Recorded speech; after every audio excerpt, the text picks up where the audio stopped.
서귀포 예래휴양형 주거단지 등 대규모 개발 사업을 추진하는 JDC 운영에 제주도가 참여 권한을 대폭 강화하는 내용의 제주특별법 7단계 제도 개선안을 추진하기로 했습니다.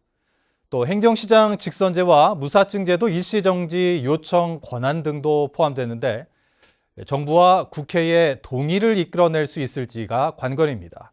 박성동 기자입니다. 대법원 판결로 원점 재검토에 들어간 서귀포 예래휴양형 주거단지와 신화 역사공원 등 대규모 개발 사업을 주도해온 국토부 산하 공기업 JDC. 이익 환원이 미미하고 난개발을 부추긴다는 비판이 이어지면서 지방선거와 총선에서는 제주도 이관 문제가 공약으로 거론되기도 했습니다. 이 같은 지적 속에 제주도가 JDC 이사장 임명에 도지사가 후보로 추천하거나 협의하도록 하는 제주특별법 개정안을 내놨습니다. 개발 사업을 추진할 때 제주도 승인과 도의회 협의를 의무화하고 감사위의 감사도 가능하게 하는 겁니다. 또 JDC 면세점 수익금의 5%를 출연하도록 하는 등 올해 초 도의회 대규모 개발 사업 행정조사 특위의 요구를 대폭 반영했습니다. 도의 의견을 수렴해서 이제 그런 참고해가지고 그런 부분들이 조금 이렇게 많이 도민 의견들이 반영할 수 있는 사업이라든가 그런 정책이 추진됐으면 하는 바람에서 이루어진 것 같습니다.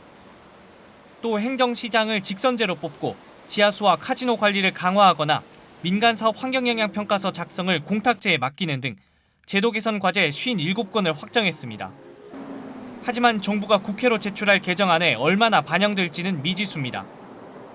당장 JDC 감시 강화와 관련해서는 최근 사전 협의에서도 JDC와 논의하지 못한 데다 행정시장 직선제도 4년 전 6단계 제도 개선 심사에서 탈락했는데 달라진 근거 없이 같은 문제를 건의한다는 비판을 받을 수 있다는 겁니다. 이게 행정시장 직선제에 대한 도민들의 찬반이 있을 수 있고 충분한 이게 도민 사회의 합의가 있었다라는 어떤 그런 부분들이 있어야만 그 정부 부처에서도 설득력 있게 좀 이렇게 받아들일 게 아닌가라는 생각을 하고 있습니다.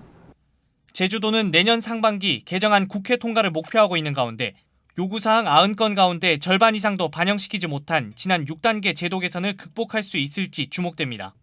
MBC 뉴스 박성동입니다.